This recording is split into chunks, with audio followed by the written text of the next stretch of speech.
Hello everyone, welcome back to the People Over Travel YouTube channel. I have with me my two favorite Hogwarts classmates, Mr. Tyler and Miss Jordan. I feel like we need to start this video by sharing our Hogwarts houses. I'm a Slytherin, if you couldn't tell by my Draco t-shirt. Oh my gosh, I love that. I'm a Ravenclaw. Gryffindor.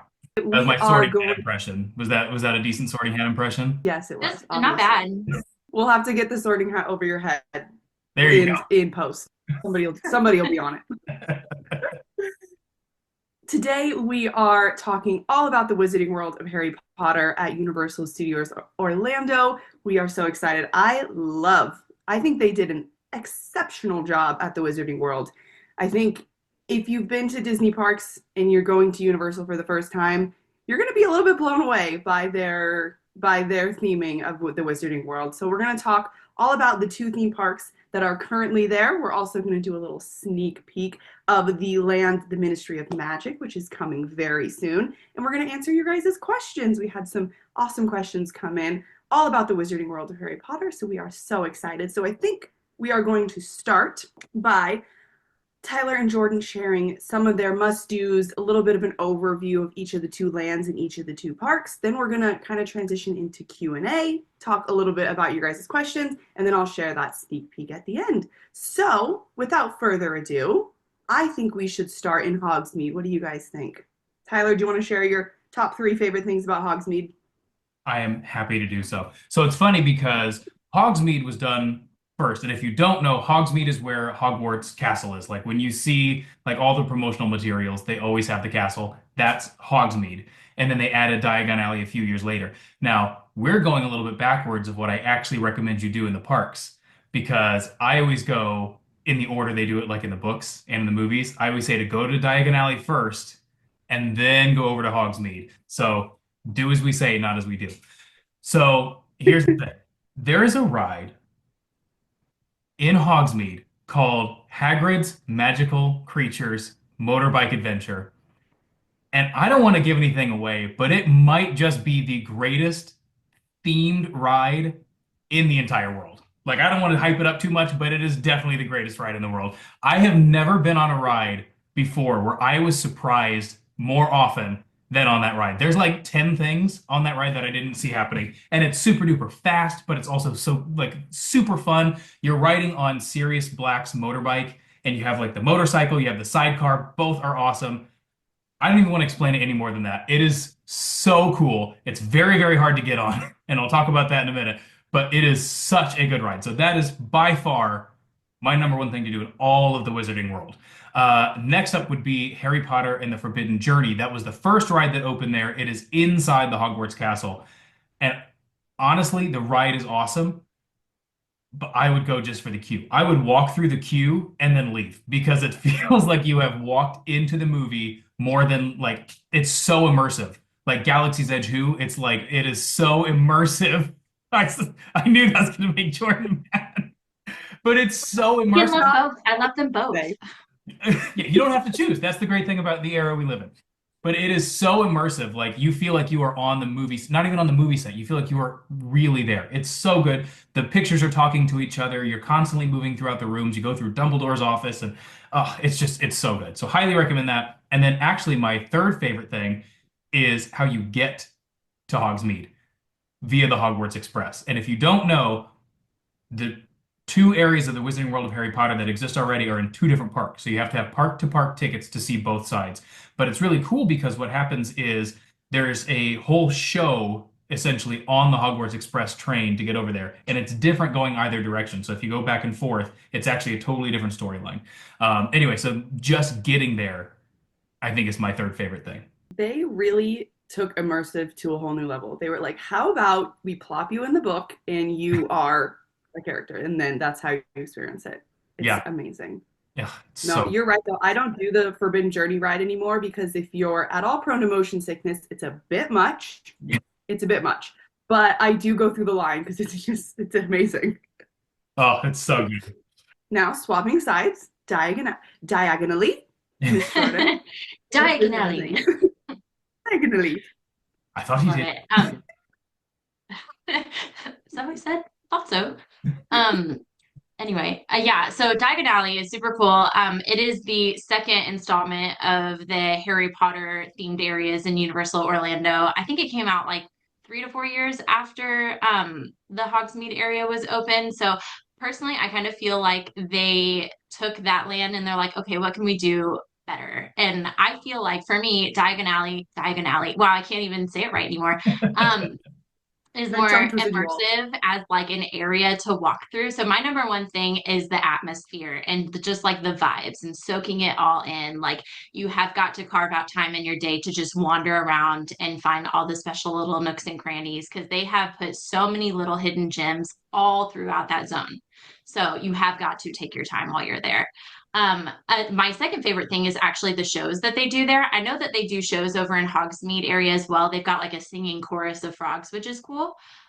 Like the Hogwarts choir. And I think they also do a little demonstration with the Beaubaton and the Durmstrang Academy students too. But I think the shows are top notch over at Diagon Alley. There's a little stage in this kind of like partially covered area, which is great for beating the heat on a hot Florida day. But they have shows for the Tales of Beetle the Bard. And then also Celestina Warbeck is kind of like a bluesy singer. She's got some backup banshee singers. It's a very cool experience. So I know they do multiple shows throughout the day, so it's not like a one and done kind of thing. You can kind of just wander into it, which is personally my favorite way to experience it. Like you walk into the little alley corner and it's just happening, and you're like, this is the place to be. Um, and then I can't not mention the ride. I mean, it's a great ride. Harry Potter and the Escape from Gringotts is just like I feel like it checks all the boxes. It's immersive. It's got the original actors from the show. It's a little bit zippy, but it's not a big thrill ride. It's good for pretty much everyone in the family as long as you meet the height requirements. So, yeah, those are definitely the like big highlights. So immersive too. I mean, that's when you walk into the bank and all the little goblins sitting there. It's amazing. I know that No whole one said butterbeer, which I think is a crime. Just kidding. Oh, I will be mentioning Butterbeer at some point. Don't you worry. Amazing. Okay, we are going to hop right into the questions. I think there's some more great information that we can garnish from these questions. So let's start. I think we can answer this. Tyler talked about it a little bit, but let's talk about the transportation options between the two parks. We had a question about that. Like Tyler mentioned, there is the Hogwarts Express, which is really cool. This is new actually with the installment of Diagon Alley. So it is the train. You can get on it in either park. And I feel like the wait time is not terrible. It kind of depends on the time of year that you go. I've seen it as high as like an hour. So it can be something that if, you know, the wait time is super high, maybe you just decide to walk between the two parks instead. The great thing about these two theme parks is that they're right next to each other. So it's a very Disneyland California Adventure kind of experience where you can just like hop between one and the other in about 15 minutes. So if it doesn't work out with your plan for the day, if you're experiencing other sections of the theme parks, you can just walk between the two. But personally, as a Harry Potter fan, I would definitely recommend the Hogwarts Express. And the nice thing too is if you have the Universal Express pass, you can use it there. I always tell my clients, like, think of it as a ride. Don't think that you're waiting for just the train. Like Tyler said, you get the whole show. It is a ride in itself. So yeah. take that into factor. If the wait's a little bit long, it's definitely worth it. We had a question, a few that were kind of similar. How do we make the most of our day? What can we do to really experience? I know a lot of our clients are doing Disney trips and they're adding on a day at Universal, but I think we are all seeing that shift of people wanting to spend more time at Universal, and how can we kind of make the most of our time there? So there's a few things you can do, I think, for Yeah. sure.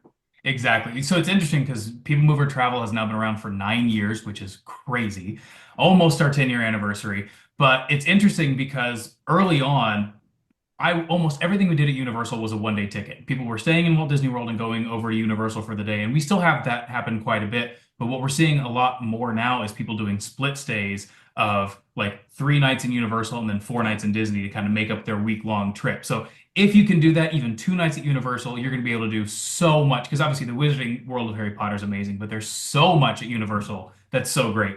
But if you can stay there, it just makes it even better. You would get early park access, which is really a huge benefit. If you can get the early park access, getting in line 30 to 45 minutes before the park opens, you're going to be able to get some of these things that like Hagrid's Motorbike Adventures sometimes like a 2, 3 hour wait. It's super duper long. So having that early park access is allows you to like do that early on, and save a Especially lot of time. considering that Hagrid's doesn't take Express Pass. Like That's it, if you exactly. don't get in line early, you might not be doing it. Yeah. So I always say either one of two things with Hagrid's. You can either go and do it early park access if you're staying there, or you can do right before the park closes. If you get in line right then, as long as you're in the queue, you can actually stay and ride the ride. And it's pretty cool at night too. So you kind of have either the very first thing or the very last thing. Otherwise, you're going to wait like 2 hours. And it's an amazing ride, but that's a lot of time. So the other option would be to get like an express pass if you're going just for the day. Now, the express pass is expensive. It doubles the price of the park tickets. But I am a huge fan. Even just doing, you don't even need the unlimited one. You can just do the one ride per pass version of it. It's less expensive. You get to ride pretty much everything in the park in one day. Like it's amazing how much you can get done in a day if you have the Universal Express Pass. I think most places we waited 10 minutes for most of the rides, even on a busy day. So those are kind of the two options. Either stay there and use the early park access, and then actually if you stay at the Hard Rock Hotel, the Royal Pacific, or the Portofino hotels, you actually get the express pass included in your reservation. So there's definitely some ways to kind of beat the system there a little bit. But if you're staying off property, express pass, just factor it into your budget because you're going to get so much more done if you can swing it or stay on property and do the early park access. My favorite tip that I share with my clients is if they want to stay, if they're interested in staying at those deluxe resorts that get the express pass included, if you stay one night, you get the express pass for both days, check-in day and check-out day. So if you wanted to do 2 park days, you can really maximize that and you don't have to pay twice for it. It's included in your stay. So it usually works out to be like about the same price to do that. Very smart. And you get to stay in one of those beautiful hotels. Yeah. Next question.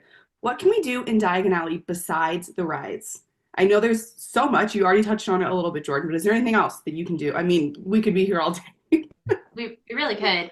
It's interesting. I feel like if you take both parks, like Diagon Alley and Hogsmeade, and put them on paper, and you see that Hogsmeade has 3 rides, not including the Hogwarts Express, 3 rides at Hogsmeade versus 1 ride at Diagon Alley. I feel like some people would be like, "Oh, I'm definitely going to Hogsmeade." But personally, I feel like there's so much to explore in Diagon Alley and that like you can spend hours there and be super pleased with the whole experience. So I don't want to give away too much because I do think part of the magic is stumbling into those experiences yourself. But for me personally, something that I would do, and you can actually do it in both, is Ollivanders.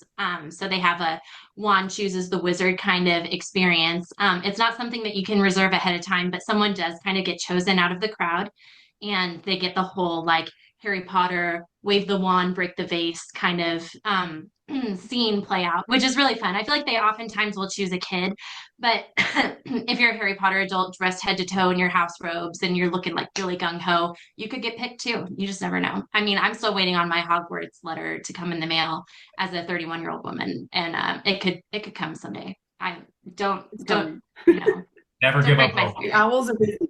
The owls are Yeah. busy, okay? They got a lot to do. Understood. I mean, post doesn't come on Sundays and things get backed up. Um, so once you get your wand at Ollivanders, then you can go around the areas. And this is true for both Diagon Alley and Hogsmeade. And it's newer within the past couple of years. They came out with this new generation of wand where they have a special like interactive tip on it. So you can actually cast spells and make really cool magical things happen. They'll give you a little map when you buy your wand and you can go around both areas and you can make it rain above an umbrella area or like make a suit of armor come to life. And it's just so cool to get to do that sort of thing. I feel like they have really taken the past few years to actually insert the magic into the Harry Potter worlds. I feel like when I first went to Hogsmeade as a high schooler, which I was excited. The first day we were there, I was in my Old Navy $2 flip-flops and I hoofed it from the front of the park to the back of the park. And I was like, I'm here, give me the magic. And I had a great time. But looking at both areas now, I feel like Hogsmeade is more of like a museum with Harry Potter things kind of inserted into it. And when you're at Diagon Alley and you walk through those brick walls, you are walking into Diagon Alley and you are there, which is just so cool. So another tidbit that I would, a little sneak peek of magic that I would recommend that anybody do is you can actually go exchange your Muggle currency for Wizarding currency over at the Gringotts Money Exchange, which is right next to the ride. So there's um, like a little shop that you can wander into. There's a sassy goblin running the place that you can actually talk to, and that little area, I feel like you could very easily walk past it and think, oh, that's not an actual shop. Like it's just kind of a fake little facade thing. It's real. Go in, get harassed by the goblin, get your nuts and your sickles, and go buy some butterbeer. We were just talking about that. We've never actually done the money exchange, and I really want to. We've gone in there and seen it, but we've never actually done it. It's fun. Question we get usually all the time, tips for visiting with kids, doing the rides, experiencing it. What's our top tips? So they do have a ride that is specifically for families. It's a family-friendly ride called Flight of the Hippogriff. That's a great ride. It's pretty tame, but that's a good one if you have little kids. They also have so much to do there. So depending on the age of your kids, they can still do Forbidden Journey. They can still do Gringotts. I know my brother just went and his son, I mean, was able to ride almost everything. So it really is, there are rides that you can ride. But if you have somebody in your family that doesn't like to ride, or you have kids that are too young for it, you can also take advantage of Rider Swap, which is great. They do it at Disney World, they do it at Universal. And essentially how it works is everyone gets in line, that everyone in your group goes through the queue at the loading area. You get a ticket. One adult will stay with the kids or stay with whoever's not riding. Then they will go and ride the ride, get off, and then you will come and switch and go, and whoever did not ride gets to ride. So that way, if you have young kids but you still want to ride the rides, you can still do it. And most of the places have a little family room area, which is nice. They've got like TVs and air conditioning and stuff while you're waiting. And what's cool too is if you have a larger group and only like one or two are not riding, anybody that was in that group that rode the first time can go and ride the second time as well. So it's kind of a cool way to get everybody. If you have, a 13-year-old who wants to ride it multiple times, that's kind of a really cool way to do that. So definitely recommend doing that. And it's just included. You don't have to pay extra for that. But there's also a lot that you can do. Obviously, the Hogwarts Express is family friendly. You can still do that. You can just go into the shops. You can go into the restaurants. You eat at the Three Broomsticks. There's still so much immersive stuff that you can do with kids in the Wizarding World of Harry Potter that you really probably won't feel like you're missing anything, especially if you take advantage of the Rider Swap too. Gotta go to Honeydukes. I mean, the kids are going to lose their mind in there. The second I said that, I was like, I forgot to mention Honeydukes. Zonko's Joke Shop, are you kidding? A practical joke? Oh, yes, of course. I was going to say, don't write off Flight of the Hippogriff. I did it with your mom and Jason when we went in January. We had a grand old time on that little Really? I didn't know that. That's hilarious. Yeah, we had a jolly time on that. That is It's so about fun. 4.5 seconds long, but it was fun. But a very, very fun ride. A very fun 4.5 seconds. One of our last questions, I think we've touched a little bit on food, but Jordan, are there any Wizarding World snacks that we shouldn't miss? I.e. Well, butterbeer. this is the part where in my heart, in all caps, I'm yelling butterbeer. And I do feel like this is kind of a polarizing topic between Harry Potter Universal Studios goers, because some people are team hot butterbeer and some people are team cold butterbeer. I'm a team hot butterbeer person. I realize that I'm not sure that this is accurate actually to the books. I'm not sure what to expect because, like, you drink it in the mug in the tavern. And so I feel like it's poured like an actual cup of beer, which is cold, right? So, but I don't think it's frozen either. So I don't think either of these iterations are actually representative to what they might have been drinking in the books. I feel like it would be more like a cream soda kind of thing with like a frothy topping, maybe slightly alcoholic, but obviously it's not actually slightly alcoholic, but you can't really do that in the parks. In any case, you can get either option. And I think the hot butter beer is really good even in the Florida heat. So that would be my recommendation. But in addition to your drinking delights, you can also get a bunch of the candies and snacks and things that you see in the movies, like your chocolate frogs, your Birdie Bots every flavor beans, cauldron cakes, pumpkin juice, like all the stuff that they're consuming in the movies. It's like they're ready for you to purchase, and makes a great souvenir too if you have some loved ones at home that don't get to come with you on your trip but love Harry Potter. I also love to stop in Florian Fortescue's ice cream shop when I am on my trips. I think it's interesting that they added this because it's not something that really popped out at me when I read the books, but Florian Fortescue is actually definitely in the books, and Harry Potter used to get ice cream from him. And you can get the flavor of ice cream that Harry Potter actually ate in the books. Do you guys know what it is? I don't remember. Diane, you just read I read this. these very recently. It I was know. it was in the fifth book, right? When he was hiding, or the fourth, oh, the third. Oh, that's right, because he was hiding from Sirius Black, but he Rum didn't. raisin. Rum raisin. It's Butterscotch. it's strawberry and peanut butter. Oh, Yeah. Oh, I would never remember that. Which is actually, That's I good. think, a really good flavor of ice cream. So I think it sounds like a weird combination, but it's kind of like a peanut butter and jelly sort of thing. So I would recommend giving it a try. I also really like the Earl Grey and lavender flavor of ice cream that they have at Florian Fortescue's. So in any case, they have a bunch of really unique options that you can check out. kind of an And then interesting also, texture too, isn't it? Like it's not like normal ice cream, if I remember right. um, they have options for soft serve or a hand dipped. Okay, So so maybe I tried you the can get sauce. either one, but you can also get like toppings and things on it, and you can get you can build up a sundae and make it fancy and cool. So yeah, it's It's a cool very place to good. go. It is like really thick and creamy. It's very like salt and straw-esque. Like it's very good ice cream. Yeah. Yeah, I'm with you. TW Salt and Straw. We can't leave out the restaurants though. I feel like so both of them are pretty similar on either side. You've got the Leaky Cauldron and you've got the Hogshead Tavern. So Leaky Cauldron is in Diagon Alley. Obviously, anyone who's a Harry Potter fan knows that. And then the Hogshead Tavern is like kind of the extension of the Three Broomsticks over on the Hogsmeade side. And they both serve like traditional British pub fare. You can get a traditional English breakfast in the mornings, or at lunchtime, you can get like Cornish pasties and like shepherd's pie, Guinness stew, like beef stew kind of thing. It's all really good hearty food. For me though, the stars of the shows are like the things that I know they were eating in the show. So I'm getting like my chocolate frog and like all of those sort of things. I am a pumpkin juice and sausage and mash from Three Broomsticks kind of person. The pumpkin Yum. juice is so good. It rivals butterbeer for me. It's so good. I haven't tried that yet. Surprisingly refreshing. It's like apple cider, but a little bit more like fruity and tart. It's very good. Ooh, I Yeah. see it. Doesn't it come in like a cool bottle too? Yes, Yeah. it does come in a cool bottle. It's very cool. If you're visiting Universal, I don't know the exact dates, but in the next couple months they're doing, it's called like Season of Butterbeer season. I'm not sure the official name, but they have so many butterbeer flavored treats right now. Like everything you could possibly imagine butterbeer flavored. They are going all out right now. So if you're on a trip soon, you have to check some of that stuff out. I've heard that the popsicles or the little butterbeer lollipops are like unbelievable. I've even seen butterbeer flavored things like in the grocery store at home. Like they're like Oh going yeah. all out. Like they have like butterbeer flavored Oreos, I want to say. Like they're getting a little ridiculous. So the 2 points of contention I always say are hot or cold butterbeer. But the other point of contention that I feel like people always say is which one is better, Green Gots or Forbidden Journey? What do you guys think? Gringotts for sure. I I think can't. Gringotts Forbidden Journey is too. growing up. Yeah, I am a Green Gots person. Jessica thinks that Forbidden Journey's better, and I'm like, I don't understand that at all.